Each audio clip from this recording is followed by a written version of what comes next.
Hello, everyone. It took a while to get on here, and now I'm adjusting my camera, realizing I have a little acne, which is fine. I love it. I have a new setup than previously when I was doing these, which was a long time ago. Oh, look at that. I'm backwards. Makes sense. All right, so I'll try to look at the camera occasionally, but I can tell I probably should readjust this, and I know that once in a while I get fuzzy.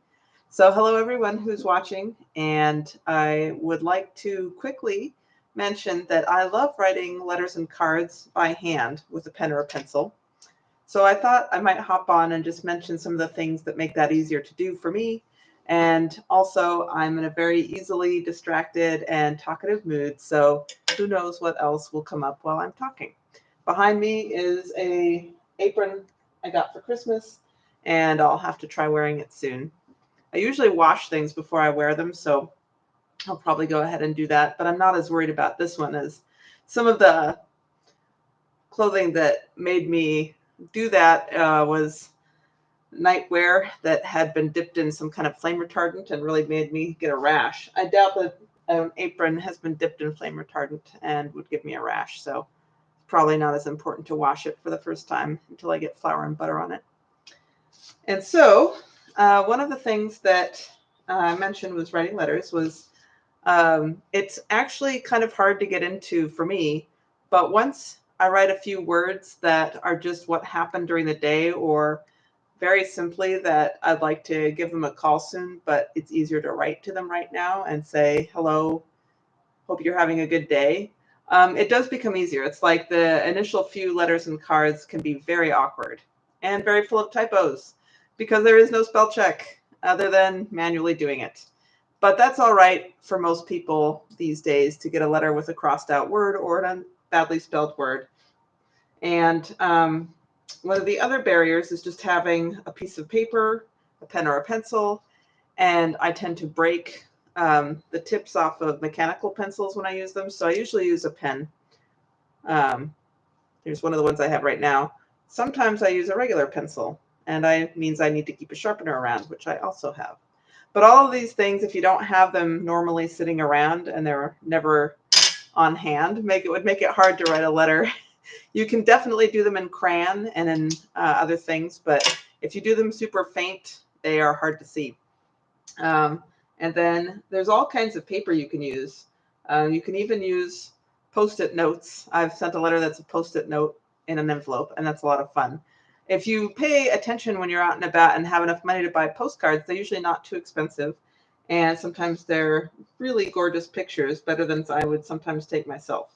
And so I sometimes send cards that are a little pricier, sometimes from packets.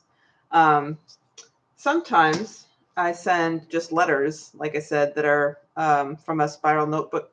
The paper comes from a spiral notebook, and I have a standard box of envelopes, and that's pretty cheap. You can buy a standard box of envelopes for a lot of times for a couple of bucks or so, and a spiral notebook for like $1. And then you have lots of pages you can send from that. The stamps, there are a few different ways to get those, obviously. Some stores do sell them. I think noticed that sometimes Costco has them, but not everybody has Costco. I love that there are so many different options of stamps.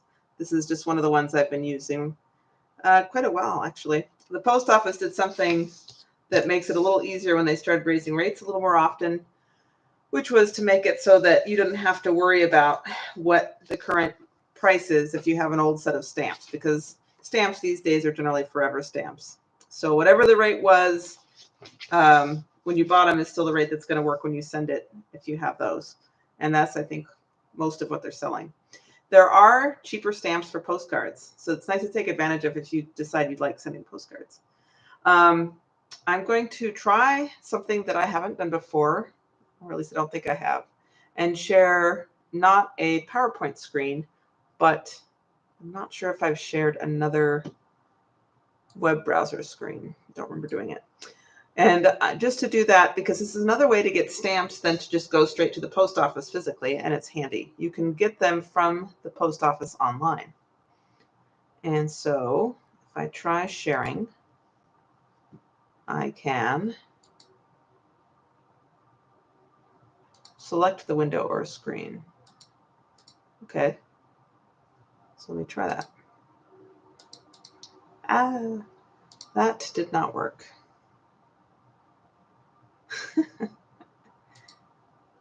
Let's see. What is happening? Well, I'm going to mute website notifications while sharing. That seems like a reasonable thing. But it looks like, what in the world? Pardon the technical difficulties. There's a button that says allow, but it's grayed out. So I should be able to select window or screen, right? I don't really want to show my entire screen, I don't think. I'd like to select window or screen. That's also grayed out when I look down, but that's what's up. Allow studio.youtube to see my screen. I'd like to do that. Well, entire screen, don't really want to. I'd like to select window or screen. Yeah, that one is grayed out. How interesting. Well, there's another way to do this. I can select it from the drop-down menu. Ah, that is what it is. Okay. If you want that, then you just have to select what you want. Haha. So let me allow this. This is what I want. So here's a USPS.com website for the post office. And you can scroll around and, oh, look, they've highlighted the Lunar New Year. Okay. If anyone's afraid of snakes, that would be rough. It's a little cartoony, thankfully. I like snakes a lot, but I do know people who don't. All right, so you can shop and look around at stamps and other shipping supplies. This is one way, obviously, you could get your envelopes and paper. It's not the only way. There's a lot cheaper ways to do it, I'm sure. Well, I didn't actually look at the shipping supplies, but I do like the flat rate envelopes for sending any items. Man, those are handy. But I haven't I'm focused on stamps right now. So letters and stamps. If you want to buy stamps, I usually get them at 10 or 20 at a time. And they have a whole bunch of categories, but what I'm just looking for are not the postcard ones now. Maybe I'll do that too. But right now, the forever stamps. Wow. I see. I have to click here. Got it. Okay, so I want forever. And I can see different patterns down here when I do that. There's 2 postcard styles. I will quickly look at that just to see what they are. The one I remember getting is a sailing ship. Oh, which look at that. Huh. That's still a sailing ship. I don't know if they quite looked like that before. So yeah, you can get multiple amounts. 56 would be, I don't know how many stamps. 100? I think 100 stamps. So $11.20 would be, of course I can do math. I assume that would be 20 stamps. All right, so I might go ahead and do that actually. I just want a sheet of 20. Yep, that's right.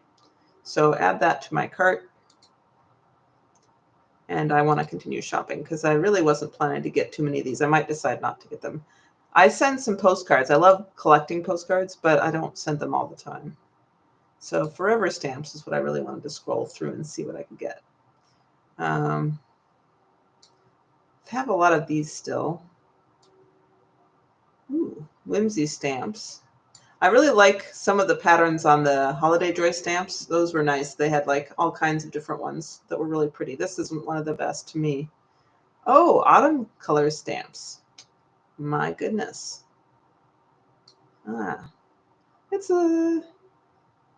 There's definitely a lot more. Results per page, I can choose to do 48. So let's just do that so I don't have to scroll as much. I think I'll go back and get those autumn stamps, but I'm just scrolling quickly now.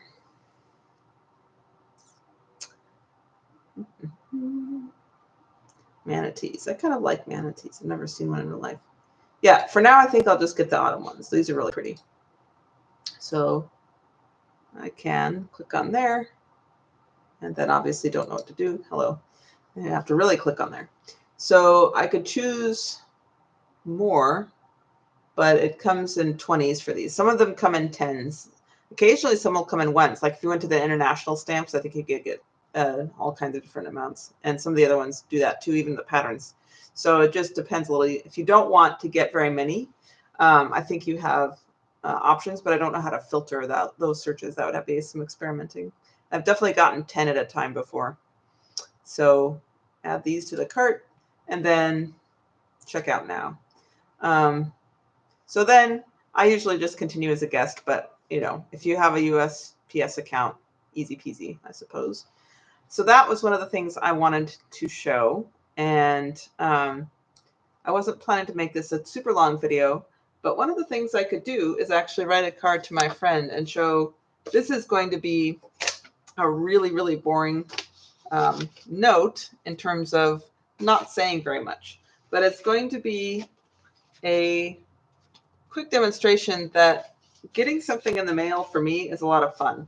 And it doesn't take a lot of my time now to go ahead and pick a postcard that I already have on hand, or if I were to write even a Post-it note to somebody and put it in an envelope and address it to them and stamp it. It is really fun to get a piece of mail from a friend, no matter how weird it is. In fact, one time I was having a lot of fun.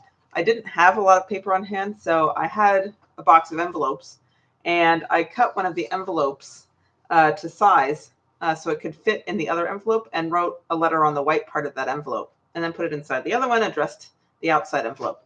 And my friend congratulated me on a very clever disguise, because at first she thought I had sent her an empty envelope because it was so hard to tell there was something in there. So that was actually pretty funny, but she did figure out that I had sent her some words. But they don't have to be a lot of words for it to be a lot of fun. So this is, again, I'll send one of my friends this postcard, and I'll stick a stamp on it. Choose, let's see. I like the ones with more color usually, but right now I want the one at the end here, so let's grab that. It's a lot of water in it. Who doesn't like water? Some people don't like water. I like water. Some people are scared of water, which I can understand. We all have different experiences in this life. I absolutely love getting in the water, and it makes me feel more alive. And I've been scared before, but that doesn't mean that I don't want to go back in, which means I really love water, because I don't like being scared really any more than most people.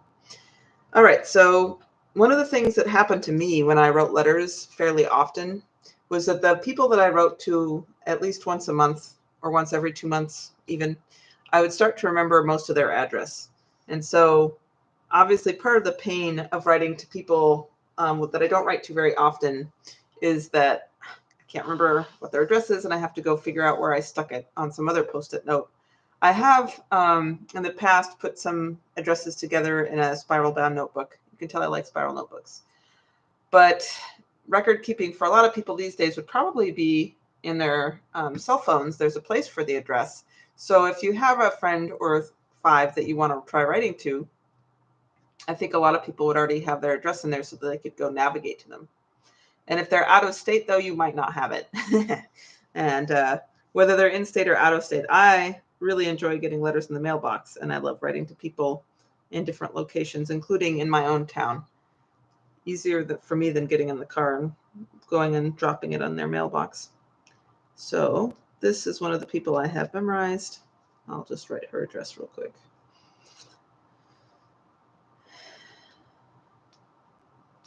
And I kind of enjoy visualizing. I have seen her place before, so I enjoy visualizing it when I write it.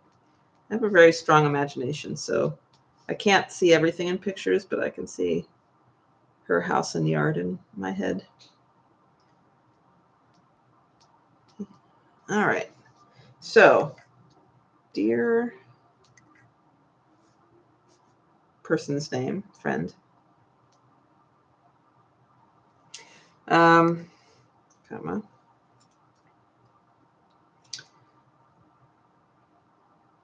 Hope you are having a good day and that the weather is kind. Your friend,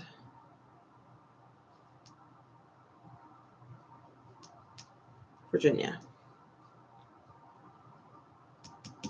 All right, that one was pretty quick, and it's not exactly super exciting, but like I said, it doesn't have to be a lot of fun to get.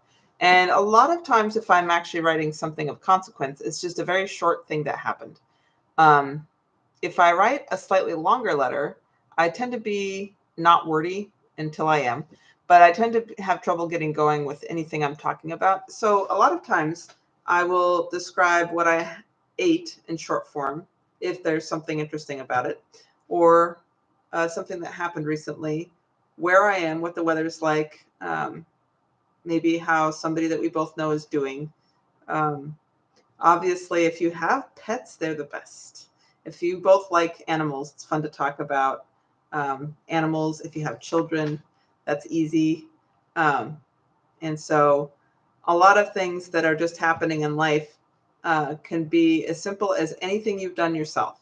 And if there's more people involved that both people know, that can be really nice to share, depending. Depends on what you both like. But I can now mail this out and she'll get it in a variable amount of time. Depends on how everything's doing. But I will probably hop on and do more streams soon about other topics. And this is one of the ones that I really enjoy. It really calms me down to sit down and send off a letter to somebody and think about them enjoying getting it, no matter how simple it is, even if it's just a Post-it note in a basic envelope. I love getting that stuff. So it's easy for me to enjoy thinking of somebody enjoying getting that stuff. And if you do have any questions about ways to get hold of supplies, or questions about if you've actually never written a letter, you don't know some of the logistics of it, there's other things that I could talk about, like finding mailing centers and things like that, like just every action. I used to live in a rural area, so of course all I could do was walk up to my own mailbox and put it in the big collection outgoing area. But some people have awkward places. You know, there's been some mail theft, and it is sometimes a little bit tough. It was about 3/4 of a mile to get up to the collective mailboxes, and when I was living out in the country. So yeah, there are other barriers too. And if anyone has questions about things that are annoying to figure out, I probably have some experience with it. And if I don't, I would be happy to try to find out. Thank you.